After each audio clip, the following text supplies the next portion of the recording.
하나님의 은혜가 여러분들 가운데 함께 하시기를 주님의 이름으로 축원합니다. 오늘 본문 가운데 저는 10절을 좀 중심 구절로 생각을 했습니다. 우리 하나님이 어떤 하나님인가? 10절을 먼저 좀 볼까요? 10절 같이 한번 읽어봅니다. 내 모든 뼈가 이르기를 여호와와 같은 이가 누구냐? 그는 가난한 자를 그보다 강한 자에게서 건지시고 가난하고 궁핍한 자를 노력하는 자에게서 건지시느니라 하리로다. 아멘. 다윗에게 있어서 그 하나님은 어떤 하나님인가 라고 하는 겁니다. 그 하나님에 대한 믿음이 있으니까 오늘처럼 하나님 앞에 기도할 수 있는 것 같아요. 1835년 미국에 데이비드 넬슨이라고 하는 목사님이 계셨다고 합니다. 그 미국 중부에 엄청난 규모의 농장과 많은 노예들을 소유하고 있었습니다. 근데 어느 날 당시에 노예 제도가 잘못된 거다. 노예 제도에 반대하는 사람의 연설을 듣게 되었습니다. 이 연설을 듣고 나서 이 넬슨 목사님은 그리스도인으로 너무 부끄러운 거예요. 신앙의 양심의 가책을 느끼고 다시 한 가지 크게 결심을 합니다. 이게 뭐냐면 지금까지 자기가 잘못했구나. 노예 제도를 이용해서 자기가 어떤 유익을 얻었구나. 노예 제도는 잘못된 거구나. 그걸 깨닫고 하나님 앞에 회개합니다. 회개하고 결단해요. 이제는 노예 없는 감자와 소금만을 식탁에 선택해서 그것만 먹고 살겠다. 그리고 자기에게 있는 노예들을 다 해방시킵니다. 다 풀어줘요. 그리고 농장도 처분합니다. 왜냐하면 농장이 있으면 누군가 일할 사람이 필요하니까 노예를 소유할 수밖에 없었던 거죠, 당시에는.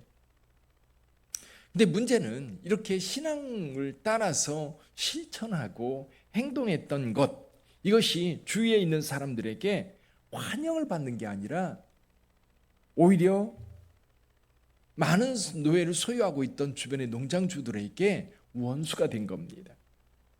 공분을 샀던 거지요. 그래서 이 농장주들이 쫓아와서 넬슨을 죽이려고 했던 겁니다. 넬슨은 모든 것을 버려두고 도망칠 수밖에 없었던 거예요.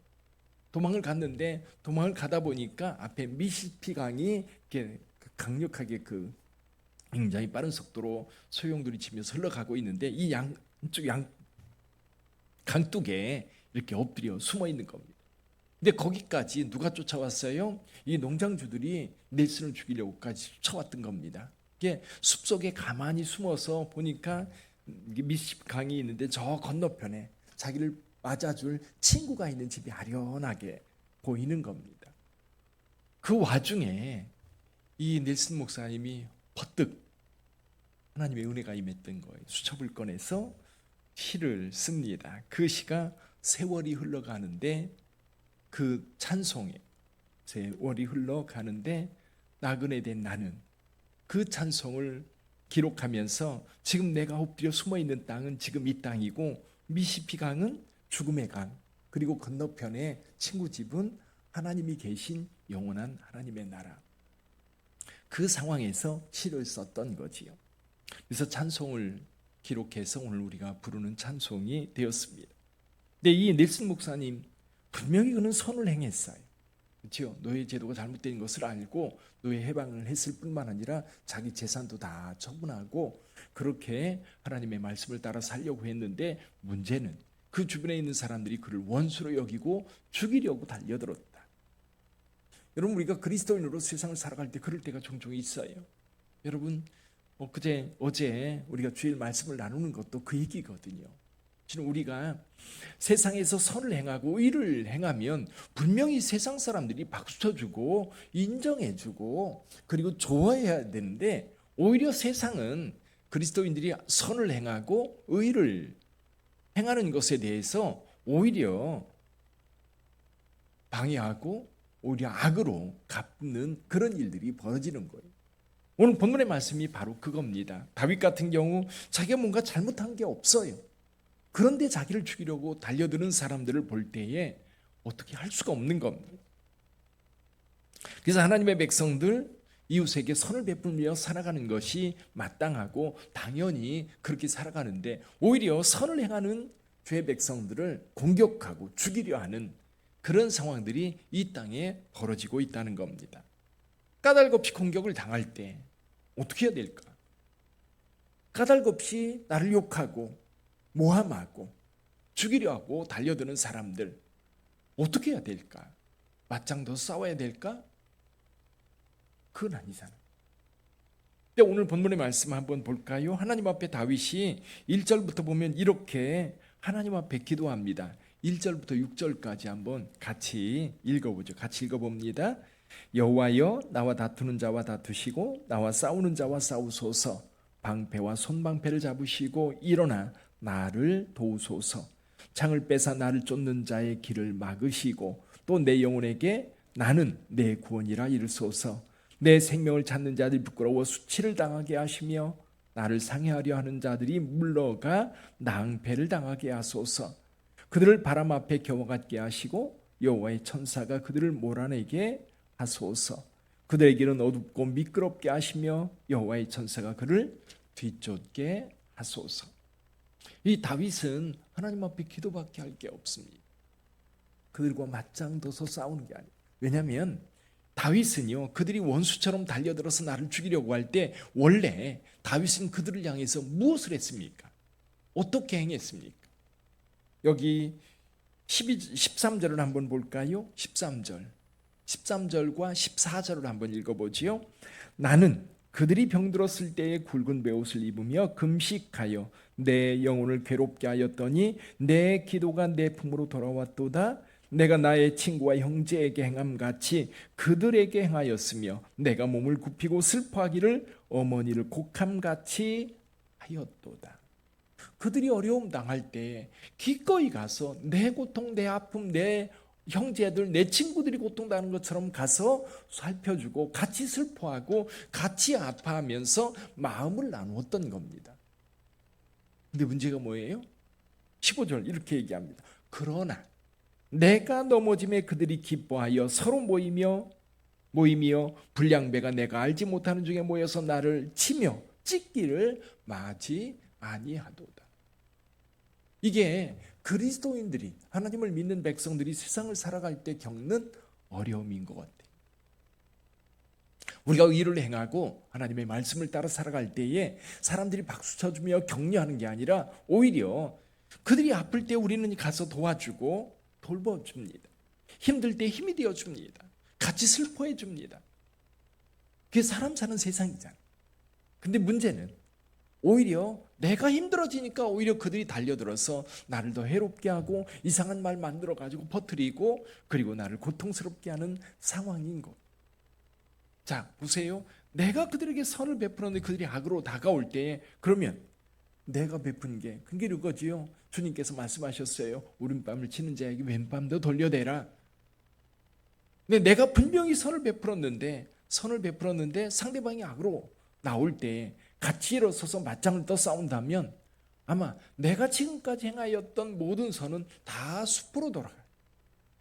다 없어져요. 이게 힘든 겁니다. 그러니까 우리 그리스도인들은 세상을 살 때 그런 목회를 하다 보니까 그런 일들이 참 많습니다. 진짜 억울한 일들 많아요. 근데 그거요 다 밝히면서 목회할 수 없습니다. 그렇다고 그 성도에 대해서 이러쿵저러쿵 밝혀서 그 성도가 잘못됐다라고 이야기할 수 없어요. 아마 여러분들도 그럴 겁니다. 같이 신앙생활 하다 보면 이상한 소리가 들렸을 때 누구야? 나 그런 일 한 일이 없는데 그러면서 그게 누군지 찾아가지고 안갚음을 하려고 한다면 그건 그리스도인의 태도는 아니죠. 근데 우리도 그러고 싶어요. 안갚음하고 싶어요. 원수 갚고 싶어요. 꼭 똑같이 대하고 싶어요. 그런데요, 그렇게 되면 어떤 일이 벌어집니까? 지금까지 그리스도의 이름으로 행했던 모든 선은 다 수포로 돌아가요.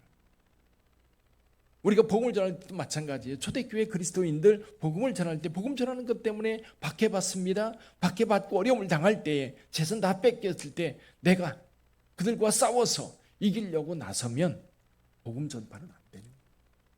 내가 이길 수 있을지 몰라요. 승리할 수 있을지 몰라요. 그러나 복음은 사라집니다. 내가 믿는 하나님은 그들에게서 원수가 돼요. 우리가 다른 것이 그거지요. 그래서 오늘 다윗은 그런 상황에서 그가 할 수 있는 일, 그가 선택할 수 있는 일은 오직 하나님 앞에 기도하는 것뿐입니다. 하나님 앞에 구하는 거예요. 하나님, 나를 구해 주세요. 나와 함께 해 주세요. 17절 한번 볼까요? 17절. 그 다윗의 마음을 읽어볼 수가 있습니다. 같이 읽어봅니다. 주여 어느 때까지 관망하시려 하나이까? 내 영혼을 저 멸망자에게서 구원하시며 내 유일한 것을 사자에게서 건지소서. 내 유일한 것이 뭐예요? 나의 생명이잖아요. 내 생명을 구해달라고 하나님 앞에 구할 수밖에 없다. 19절도 읽어볼까? 19절. 부당하게 나의 원수된 자가 나로 말미암아 기뻐하지 못하게 하시며 까닭 없이 나를 미워하는 자들이 서로 눈짓하지 못하게 하여 주옵소서. 여러분, 우리가 주님 앞에 어려움을 당할 때 기도하는 다윗의 기도, 이 기도가 우리의 기도가 되기를 주님의 이름으로 축원합니다. 여러분, 여기 우리가 기댈 곳은 어느 곳이에요? 오직 하나님의 공의밖에 없다. 24절 한번 읽어봅니다. 24절. 여호와 나의 하나님이여 주의 공의대로 나를 판단하사 그들이 나로 말미암아 기뻐하지 못하게 하소서. 그래요, 우리가 기대할 것은 하나님의 공의입니다. 하나님은 알고 계세요. 여러분, 이런 거예요. 나는 분명히 그에게 선을 행했는데 그가 나에게 악으로 갚습니다. 근데 문제는 뭐냐면 주변 사람들은 내 편일까요? 악한 자 편일까요? 대부분 악한 자 편입니다.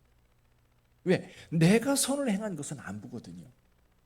그리고 그 사람이 공격할 때 저 사람 뭔가 잘못한 게 있으니까 그러겠지. 나쁜 짓 했으니까 그러겠지. 그렇게 주변 사람들은 미워집니다. 이게 열받는 거예요. 이게 진짜 힘든 거예요. 그럼 일일이 다니면서 설명할 수가 없어요.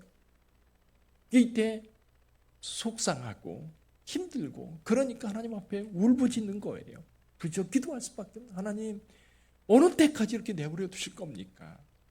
하나님은 아시지 않습니까? 하나님은 아시지 않습니까? 언제까지 관망만 하시고 계실 겁니까? 하나님의 공의를 드러내소서. 나의 의를 드러내소서.